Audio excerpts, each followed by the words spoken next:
Welcome back to Talking Story. My name is John Minton, and it happened. If you're on BookTube long enough, somebody's going to tag you. I was tagged by Unlimited Reads, and he has a great channel. If you haven't checked it out, it's a really cool channel. I think he's just starting out.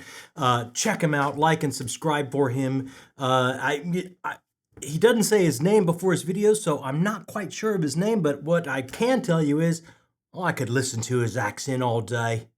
Great stuff. I like him a lot. He tagged me with the King of Horror, Stephen King tag, and I have got my answers and I am ready to go. So we are going to get started. This is 18 questions. I'm going to make sure the questions are posted down below. So if you want to take a look at them, or if you like this and you want to do it on your own channel if you have one, or just want to look over them a little bit more slowly, they're right there for you. Now, I got my cheaters because I'm old school and I have this on a piece of paper, not a screen or a phone or anything.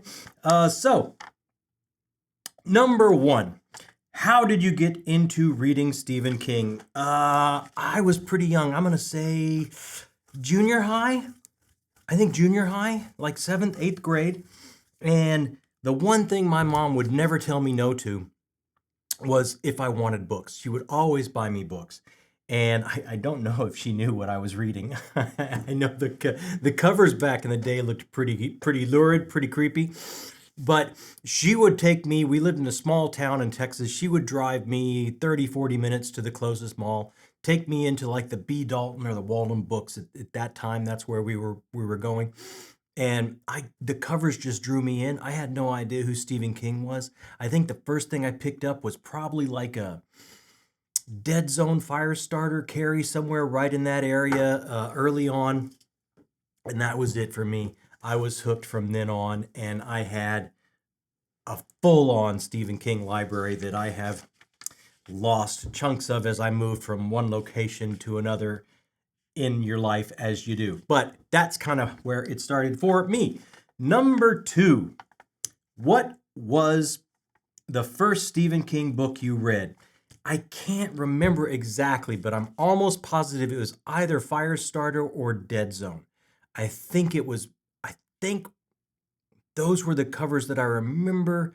And I'm years old. I'm thinking way back here, but I'm almost positive it was one of those two. I can't remember exactly, but it was one of those two. Number three, have you read a Stephen King book published the year you were born? And my answer to that is no, because I'm years old and I was born before Stephen King was publishing. And I could tell you the year I was born, but you would do the math, and then a booktuber never tells. So I'm going to hold that information for myself. Number four, which of his books do you prefer to collect, hardcover editions or paperbacks? I absolutely, in all things book, prefer hardcovers. I love them. I love the way they look on the shelf. I love the way they feel in the hand. They're substantial. Even huge chunkers that it hurts your forearms to read in bed, I prefer to have them. So I absolutely prefer to have hardcovers. And no matter how many times I have moved, I have all of The Dark Tower in hardcover on my shelf at all times because it is one of my favorite fantasy series of all time. And when I put that list out, it'll absolutely be on it. That takes us down to number 5. How many of his books are on your bookshelf? The count for this is 16. And one of them I haven't read yet. I picked up The Institute, but I have yet to read it. As I said, all The Dark Tower is there. The special collector's edition from Levidian Press of Revival is there. So again, I had like the whole library when I was younger because I started way back, and just one thing or another, one move or another, unhauling, thinking I'm gonna downsize all these things I have and I don't need a library and it's so hard to move, and I'm moving from Texas to LA and LA to here, and it's like, who needs all these books? And stupidity. I wish I had them all back now. But there you go. That's my Answer: 16 of his books are currently on my shelf. Number 6. Stephen King is known for long and gory novels. Which of his novels was which of his novels was tough for you to read? I have no problem with long and or gory. I love horror novels. If you can tell, when I was in junior high, if I was with, Stephen King back then, I grew up reading horror. I grew up reading Lovecraft. I grew up reading all these books. So I would say the tough to read for me was Dark Tower, because it was so many years in between, and we were all waiting for those books to come out and the conclusion, and he kind of accelerated at the end for the conclusion. But I would say that was the toughest for me to read because it took so long for the entire series to come out. And as a matter of fact, I have not finished it. I haven't finished the novella at the very end, The Wind Through the Keyhole. I have that on my shelf, and I haven't finished that. That's got to get picked up here pretty quick. So I haven't even finished that. That's tough to read. It's been that many years. Number 7. Have you ever DNF'd a Stephen King book? Nope, never have. Never have. At the absolute, and some are hit and miss for me. Some I think are a little bit out there. Some I think he's an author in search of an ending. But never once have I not finished, because the very baseline of him, he just knows what we're like walking this planet, what our human desires and hopes are. His character work is so flawless. There's always something in every book that keeps me turning pages. I have never DNF'd a Stephen King book, even my least favorite, which would probably be Buick 8. Okay, moving on. Number 8. Have you read his books in publication order? I have not. When I found him on the bookshelf there, I didn't pick up Carrie. I think I picked up Firestarter or Dead Zone. Maybe I picked them up both at the same time, and made my mom buy 2 books. And then I would try, and for a long time through high school and first out of high school, I would pick up a Stephen King book the day it came out immediately. Then life kind of took over, and I moved away from read. I was reading way more scripts and stuff like that than fiction, and there's a huge block there where I missed, and I'm trying to catch up. So it was kind of scattershot. I have not read for a long time. I did, but overall, I have not read them in publication order. Number 9. What Stephen King books would you like to read but haven't read yet? As I said, The Institute, I have on my shelf. Wind Through the Keyhole, the novella that wraps up Dark Tower, I have on my shelf, haven't read it. I just put my list out, and hearing back and forth from other people, I really want to pick up Rose Madder. I really want to pick up Doomakey. I really want to pick up Billy Summers, because I have people telling me that they're really wonderful. So, and again, those are some holes that I have in my Stephen King oeuvre that I haven't picked up and that I would love to, and eventually absolutely will. Number 10.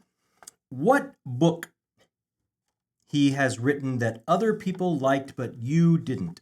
And again, I find something in every Stephen King book that is very valuable and absolutely valid. Anyone, and so many lovely people, so many people maybe that'll be watching this video, like shared their top 10 list after I put my top 10 list out. And it was, I loved it. It was amazing. And just so vastly different. He has so much work out there. It hits everybody in such a different way. It's such a different moment in their life when they read it. I think I read Pet Sematary too young. I didn't quite understand the horror of being a parent myself and having lost and dealing with grief myself. I didn't understand the themes of that book when I read it, so it didn't work on me.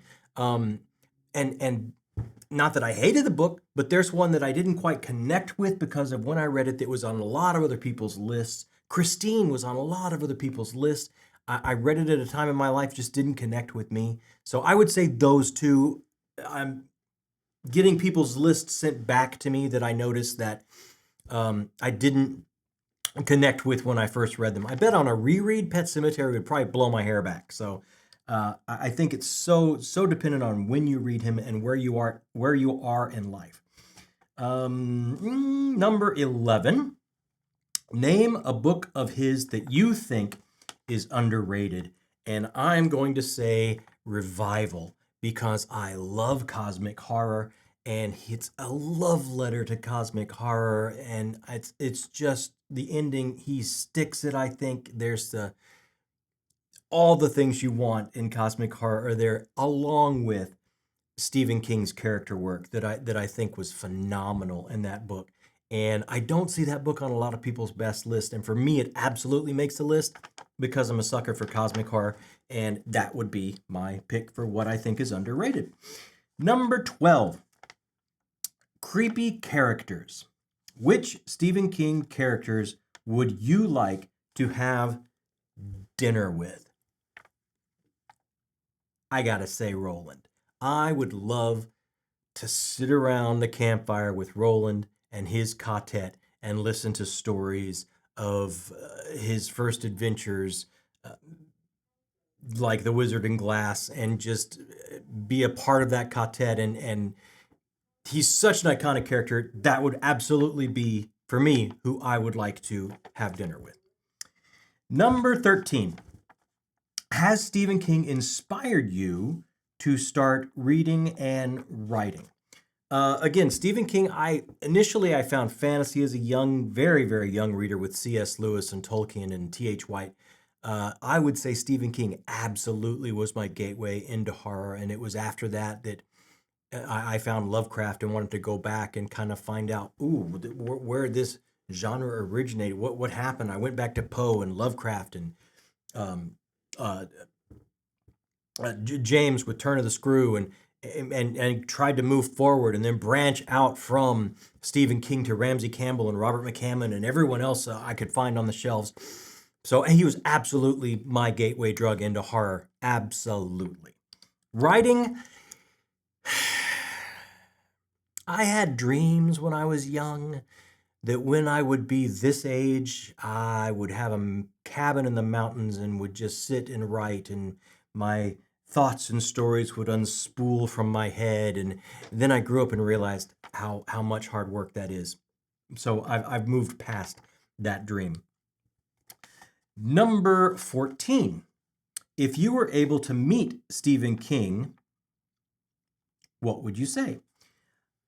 I would love to meet Stephen King. There's a list of like people, celebrities, is like, ooh, I don't know if I'd want to sit down with him. They seem a little scary. Stephen King to me just seems like a completely lunch pail guy, goes about life and his work like everyone else, puts his pants on it the same way I do, sits down, punches in every day, does his work, real lunch pail kind of guy. And he has given me so many hours of story and so many thought-provoking characters, and just so much pleasure and joy watching. I think I've seen almost every film adaptation. I would just probably, hopefully not bother him, shake his hand and thank him for the story, thank him for his artist journey, thank him for sharing his innermost parts on the page, because I think it's only through doing that, it's only through tapping into who he is and putting it on that page, that he makes characters so real and so easy for us to connect with. And that's a brave thing for an artist to do. So I think I would absolutely just thank him for those things. Number 15. Have you ever been to Bangor, Maine? Nope, never have. Never been to Maine. Would love to go. Here it's beautiful. Would love to see it. Number 16. Which do you prefer more, his books or movies? Books. Hands down, for me, that's the easiest way to tap straight in and mainline the story he wants to tell me is through his own work and not through the lens of somebody else adapting it. So books, 100% books. Number 17, name your favorite Stephen King movies. I'm going to say Shawshank Redemption, The Green Mile, and Stand By Me are amazing. Frank Darabont for somebody to be able to tap into what King is about, adapt it to a visual medium, he's just unbelievable. And those three are at the top of my top list. Number 18, it is time for me now to tag some of my peers. And I'm going to tag 3 people, and I'm going to put that down below as well. So please check out their channels if you haven't already. I bet you already have. Number 1, I just watched his video this morning of Stephen King books he has on his TBR, but he has already read a good 30 or 40, he said. So I am tagging Andrew at Andrew's Wizardly Reads, one of my favorite booktubers. I love Andrew. He makes my TBR grow every time I watch one of his videos. And consider yourself tagged, my friend. Also, I would like to tag, and I don't know if he's a Stephen King fan or not, but I just really like his videos. And I really enjoy what he does on his channel. So I would like to see him answer these questions, and I'm going to tag him. And that is Christopher Navo over on his channel. Also, I am going to tag the big dog. And I don't know if he'll see this. I don't know if he will if he even does tags anymore with his on his mountaintop with 100,000 subscribers. This is the guy that I got me into watching BookTube from the beginning, and his channel for me is like a touchstone. I just absolutely love what he does. He's so authentic. He makes my TBR grow, and he made me think that I could possibly do this. So I am absolutely going to, and he's a huge Stephen King fan, and just for selfish reasons, I would love to see him answer these questions. So I'm going to tag Mike at Mike's Book Reviews and cross my fingers that he answers these questions, because I think the answers would be great. There you go. Thanks so much for stopping by. If you like what we do here, if you stopped by before and you haven't subscribed yet, go ahead and do that. Hit the like button. It helps us grow the channel. And thanks so much for stopping off. This has been such a great ride for me. And thank you, Unlimited Reads, for tagging me. It kind of gave me a thrill to be tagged. And I really enjoy your channel as well. And being up here with all these other great booktubers has just been a real thrill ride for me. So thanks for stopping by. My name is John Minton, and this has been Talking Story.